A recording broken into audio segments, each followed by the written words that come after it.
Hi and welcome back to Classic MGB. So you want to buy an MGB but don't know where to start? Well, why wouldn't you? It's probably the most popular British sports car, it has unrivaled parts backup and is commonly regarded as the easiest step into classic car ownership.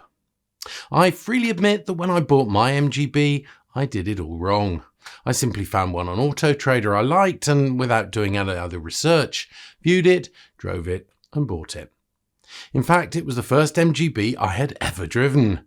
So this video is to try to help you not make the same mistakes that I did. This video won't go into every check you should carry out on a prospective purchase though. There's good videos and books to cover those points in detail. One of the best, in my opinion, is this great book by Roger Williams, which goes into impressive detail. If you'd like a copy, it'd be great if you could buy it through the affiliate link in the description, as we get a little commission which helps us make these videos. So that said, let's get into it. The first question to ask is it right for you? It's worth considering why you're thinking about an MGB in the first place. Is it because you had one years ago and hark back to those days, or perhaps your mum or dad had one? But is it right for you now? Naturally, I would say yes because I love them, but an MGB isn't for everybody. Even the latest examples are over 40 years old, and cars have been developed hugely over that period, so don't expect modern car levels of refinement in an MGB. However, the car is surprisingly spacious for a sports car, and the seat's adjustable forwards and backwards. But there's no height adjustment and the steering column isn't adjustable either, so do make sure you can actually drive the car comfortably. MGBs also need more regular maintenance than modern cars, although most of this can be carried out by the average owner, and often this is actually part of the attraction of owning a classic. One other thing, whilst many owners do keep them outside, it is best if they can be garaged, so do make sure it fits into your garage, with enough space to do any maintenance that you might be planning. You should learn about model variations. Whilst the MGB was produced for 18 years between 1962 and 1980, there were significant differences between various models. The major restyling was carried out in 1975 when the chrome bumpers were replaced with black plastic bumpers, commonly called rubber bumpers, to comply with American legislation. This restyling wasn't limited to just the bumpers though. The ride height was raised, the interior was completely redesigned, and in the United States, emissions were more tightly controlled. Generally speaking, the chrome bumper models are considered more desirable than the later rubber bumper models. But just to add to the confusion, many rubber bumper cars have been converted to chrome bumpers, so do check carefully before you buy. Also, the MGB came in two body styles, the Roadster and the GT, and it's worth thinking about how you'll use the car before deciding on a model. My personal choice was the GT, as for me, I prefer the looks and increased practicality of a coupe, and I'm happy to forego the wind in the hair experience, not that I've got much hair left anyway. It's worth thinking about performance. The MGB and MGC only had a few engine variants when it left the factory. The 1.8 B series engine with either a 3 or 5 bearing crankshaft, with or without overdrive. The 3-litre fitted to the MGC, and the V8 fitted to the GT for a short period.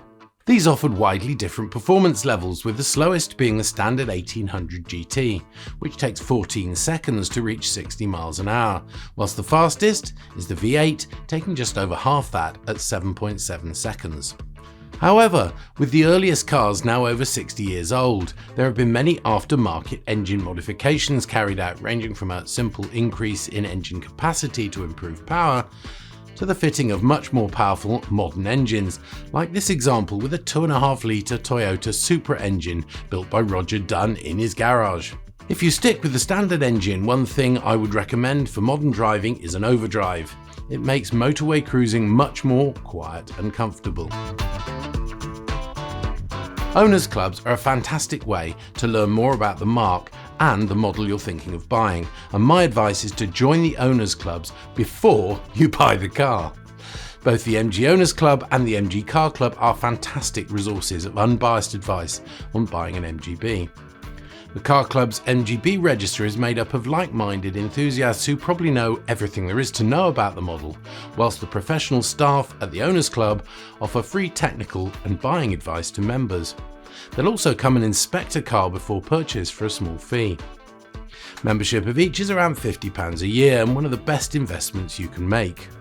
Also find your local club and go to a few meetings.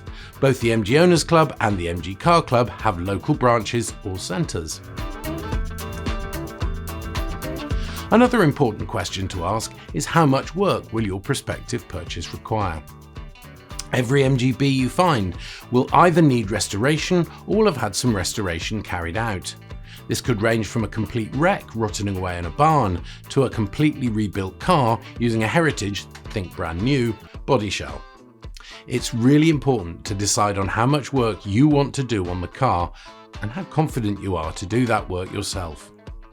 If you're unsure about how much work you'd like to do, there's a few books worth looking at and links to all of these are in the description.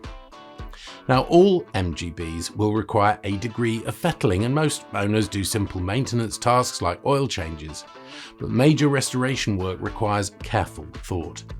If you have the skills, time and suitable facilities, then pretty much anything is possible, but if you're in that category, you're probably not watching this video anyway. You can pick up an MGB for very little these days, but whilst parts are relatively cheap, labour is not. So the received wisdom is that unless you can do all the work yourself, then it's more cost effective to buy a car that's already been restored. Of course, if you're happy to spend the money, there are several specialist restorers that will do a fantastic job, even converting a car to electric drive, if that's what you fancy. It's really important to research the market. There's a huge range of cars available, so do as much research as you can. I've already mentioned the clubs, and this is a great place to start as both clubs offer classified adverts on their websites. Publications like Classic Car Weekly in the UK are a good source of information, as are MG-specific publications like MG Enthusiast. The local branches of the MG Owners Club and the local centres of the MG Car Club are also great local sources of cars, as often sellers will contact the local clubs to help find a buyer. Whilst Facebook groups and other online sites like Auto Trader and eBay are also useful research sources. Whilst value is very much dependent on condition, it's important to have a basic understanding of different models and associated prices. It's important to drive lots of examples so you know whether you're driving a good one or a less good one. Many people buying a modern car don't even bother to test drive it, so they assume the car will be fine, and for the most part it will be. I don't think you can buy a truly dreadful new car these days. That's not the case with an MGB. It's a product of the analog age, so each one is a little different to drive, and you clearly need to make sure whatever car you drive is at least representative of the model, so it's well worth driving as many MGBs as you can. This is clearly a case of do as I say, not as I do. As I said, I bought the first one I had ever driven. If you're not completely mechanically competent, it's really worth finding a local specialist. These days, many technicians in garages simply don't have the knowledge to maintain classic cars, so unless you want to carry out all that maintenance and repair work yourself, you're going to need a classic car specialist to help. This is where the local clubs can help, as often members will have used local specialists, and as always, personal recommendation is a good yardstick. Often local classic car specialists will have a relationship with other related businesses like tyre suppliers, rolling road tuning facilities and engine builders locally. For example, I have an excellent local specialist, Dillybrook Classic Cars, based in Wiltshire. They carried out a lot of work on my GT and recommended a local rolling road facility that was able to tune my car perfectly following an engine rebuild.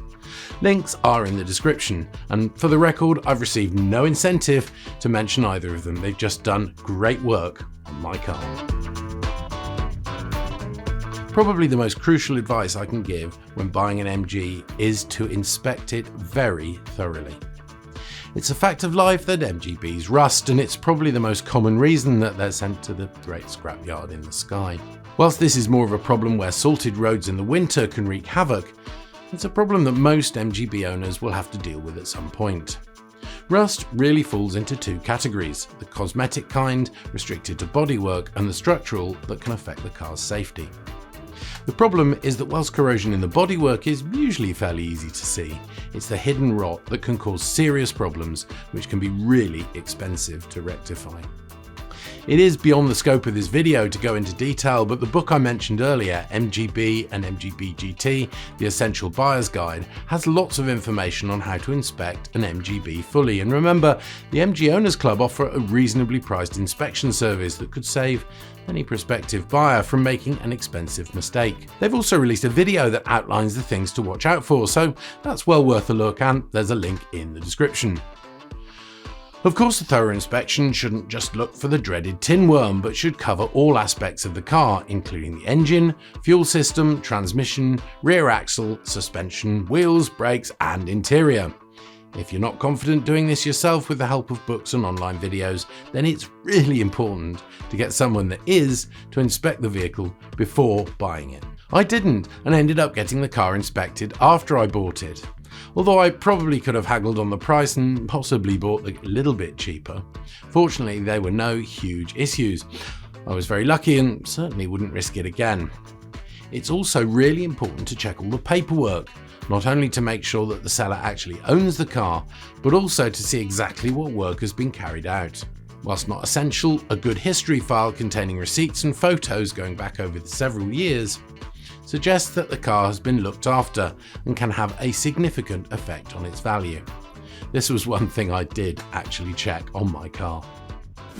Before we reveal our number one tip, just a word of thanks to everyone that watches our videos. If you enjoy what you see, it would be great if you could like this video, subscribe to the channel by clicking on the little icon on your right, and clicking the bell for notifications so you know the minute we upload new content. So on to our number one tip. Our number one tip is to buy the best car you can afford. This might sound obvious, but it's worth spending time to get the best value you can for your money. Of course, as mentioned before, this largely depends on you and your skills. Cheap MGBs can certainly be picked up, and whilst this might be a bargain for the knowledgeable owner, they could be a nightmare for the unaware. So caveat emptor, let the buyer beware, and if in doubt, get expert advice. So there you go, 10 tips on buying an MGB. At first glance, some of these tips might seem a bit negative, but once your heart's made the decision to buy an MGB, let your head decide which one. And your MGB ownership should be an enjoyable and rewarding experience. A word of warning though, these little cars are addictive. I hope these tips have been helpful, although I'm sure the community out there will have more, so if you have, feel free to drop a comment below or email us at hello@classicmgb.com and maybe we'll do a follow-up video. As always, thanks for watching and take care.